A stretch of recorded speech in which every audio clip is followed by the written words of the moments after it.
To begin with, I have to admit that I feel somehow out of context in this seminar, because I'm always working on plant development in arabidopsis, while most of you work on crop species, particularly wheat, and are interested in applicative topics such as nitrogen use efficiency or stress tolerance or crop yield, often using genomic techniques. So at first I was asking myself why I'm here. But an explanation may be because I'm interested in proline metabolism. So, as probably most of you know, proline is a fancy amino acid, which is, in addition to its function as building block for protein synthesis, has a bunch of interesting properties. I won't go to detail any of these, but I will just focus on two of them, plant development and stress response. The former, because as I told you, I am most interested in the effect of proline on plant development. And the latter, because probably most of you are more interested in stress response. So, as to stress response, stress, okay, is well known, it's well established that stress rapidly induces a huge amount, large amount of proline in plant species. And this is very well established, there is no doubt about it. We also know the mechanism of this after the seminal work from Kiushi and also Yoshiba early in 1996, 1994. We know that this is mainly rely on the upregulation of proline synthesis genes, particularly P5CS, and downregulation of proline catabolism gene, particularly ProDH. It is also well known that this kind of accumulation following stress is widely distributed among plant species. Is widespread, including wheat, which of course is of major interest in this context. And this is exemplified in this nice plot from unpublished results of Adam Wellef working with the laboratory of Nadine Clef, that shows that after osmotic stress, you can have proline accumulation in a number of durum wheat Algerian genotypes, meaning that also in wheat you have a proline accumulation. Stress induces proline accumulation in large amounts, there is no doubt about it, there is a large agreement on this. But the problem is, does proline also confer stress tolerance? This is a very interesting point, we also discussed this yesterday. Well, it's not so clear, it's a very strong debate on this. Well, let's say that it is sure the stress, many environmental stress, also some biotic stress, induce proline accumulation. But about tolerance, there is a controversial question, problems. So it says that the current research tends to believe that it's not proline itself to confer tolerance to stress, but maybe proline metabolism. I don't know whether or not this is true, but if the proline accumulation is the determinant of stress tolerance, so probably you should look at the amount of protein that accumulates in tissues, and also osmotic pressure, and also the content of water, the loss of water as you have. But by contrast, if it's the proline metabolism, so probably you should look at different parameters such as gene expression of the biosynthesis of catabolic genes, and also transport genes maybe, or maybe a problem of the redox buffering. We know that proline is a strong redox buffer, or maybe it's because of the activity of ROS scavenging, because we also know that rods are accumulated after stress, and proline is a strong scavenger rods. So I don't know whether or not proline leads to stress tolerance, but as I told you, in fact, I'm more involved in the effect of proline on plant development.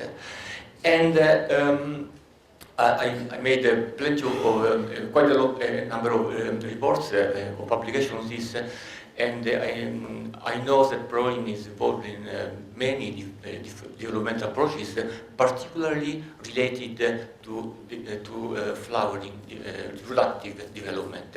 For example, it's involved in embryo development and also in flower transition. So it is difficult to separate the effect of proline on plant development from the effect of proline on stress.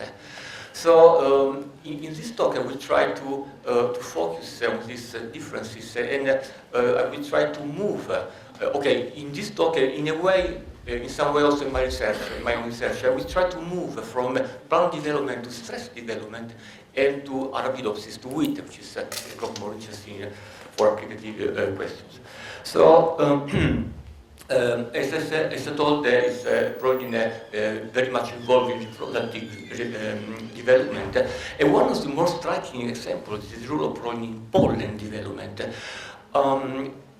It says that ever since the middle of the last centuries, many groups have reported a huge amount of proline accumulation in pollen grains. You can see in this example the case of tomato pollen, which is probably the most striking example of this phenomenon. So we got interested in this, and we tried to start some investigation. And to make a long story short, I can say that we have concluded that proline is essential for pollen development and fertility. Okay, I don't want to go into too many details, but very briefly, we have first discovered that the proline mutants are male sterile. After we have detected this problem in the pollen morphology, defect in pollen development, of course these pollen grains were sterile, as you can see in this vital staining and also in this in vitro pollen tube elongation, and are depleted of nuclei. Of course, there was very few proline in this, and importantly, if you provide the proline exogenous from the exterior, you can complement partially this problem. So, in conclusion, we have proved and demonstrated that proline is essential for pollen development. So, the next question was to know where the proline required for pollen development come from. Essentially, there are two possibilities. There are many more, but the main possibilities are: the first one, proline can be synthesized directly into pollen grains, and the second is that proline could be synthesized elsewhere else and transported from sporophytic tissue into pollen grain. And the tissue which more likely could be a source of proline is the tapetum, which is this circle here, is this layer of tissue of cells that are a strong supplier of metabolism and nutrients for pollen grains. So to address this question, first we made an analysis of the promoters of the proline biosynthesis genes, and we found that they are very rich in recognition sites for transcription factors, most of which are involved in pollen development and fertility. Soon after we made an experimental confirmation of this, we made transgenic plants expressing gas reporter gene under the promoters of proline biosynthesis genes, and simply we confirmed that both proline biosynthesis genes are expressed very strongly, very specifically into pollen grains, as you can see here and here. After we made quite sophisticated experiment, which is the most important one, the gritty nitty of all this story, we identified pollen, either pollen-specific or tapetum-specific promoters. We made fusion between gene for proline biosynthesis, P5CS2 in this case, and these promoters, and we introduced this construct into proline mutant plants, into arabidopsis mutant deficient in proline synthesis, to see which constructs would complement. And okay, this is simply a confirmation with gas analysis to confirm that a tapetum-specific promoter is indeed expressed in tapetum, which was of course obviously the case, and to confirm that pollen-specific promoters direct expression into pollen grains, which is obviously the case. And after we made the experiments, okay, this is quite complex. I will just explain the upper part of this slide. If you consider pollen grains in wild-type plants, you have essentially no aberrant pollens. You can see in this bar plot called zeros, which is a wild-type arabidopsis, no aberration in pollen grains. If you consider a mutant in proline biosynthesis genes, which is male sterile, you have half of the population which aberration, because it's male sterile. So you have about 50% of pollen aberrant. You can see in this plot, you can see here. But if you complement with this construct which force proline accumulation specifically into pollen grain, you have a strong complementation if you have one copy of this construct, and you have essentially complete complementation if you have a homozygous construct. Okay, so just the last, the rightmost part of this, to show that if you measure the proline content specifically into pollen grain or in anthers or in tapetum, you see that if you enrich proline in any tissues but pollen grains, let's say in tapetum, you have no correlation between the amount of proline and the complementation of the pollen grain effects. But if you enrich pollen grains with proline, you have a clear correlation. You have a square R of 0.98, which is nearly perfect, meaning that the more proline you put into pollen grain, the more complementation you get up to complete complementation. So after having shown this, that proline is necessary and must be synthesized directly into pollen grain, we ask another question. Okay, we know this, proline is important for pollen grain, but on the other hand, we also knew from literature data that stress is dramatically affecting the number of seeds. The yield of the plants after stress is dramatically reduced. And we also know from literature data that pollen is particularly sensitive to these stresses.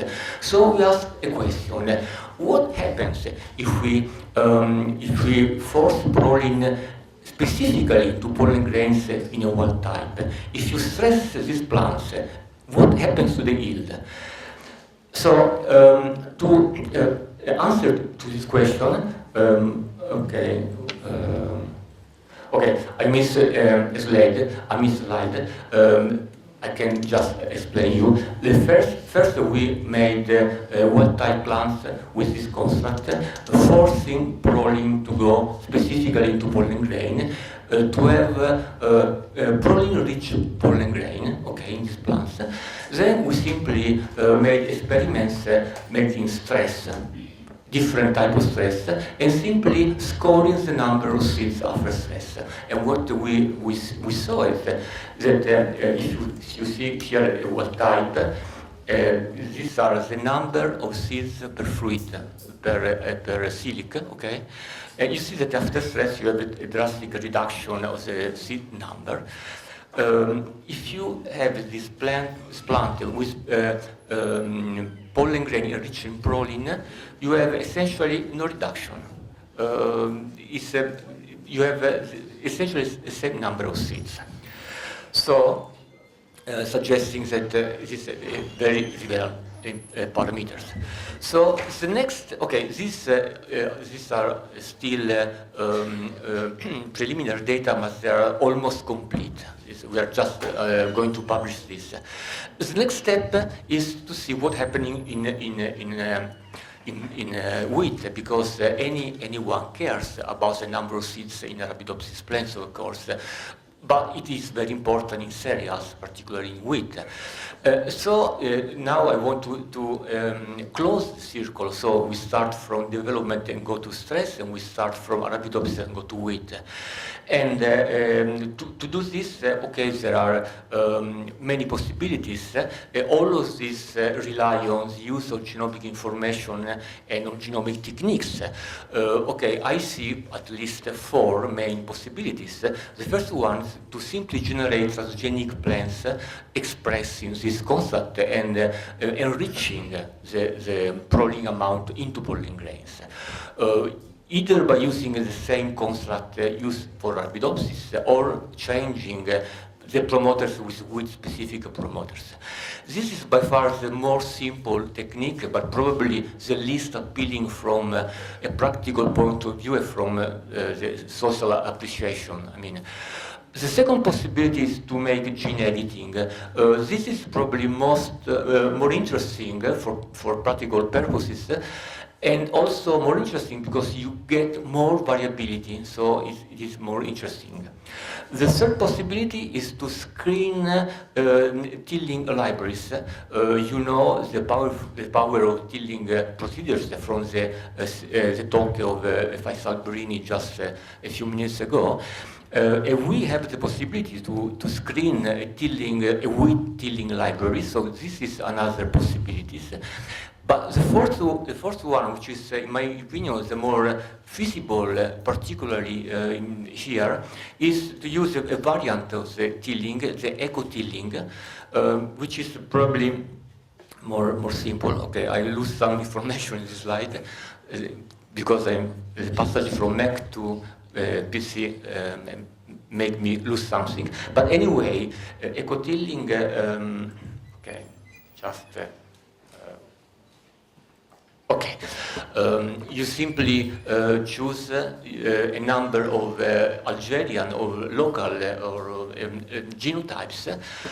After you should, in my opinion, find a very robust correlation between what you want to see, meaning the amount of proline into Proline grain and the yield, improved yield after stress condition.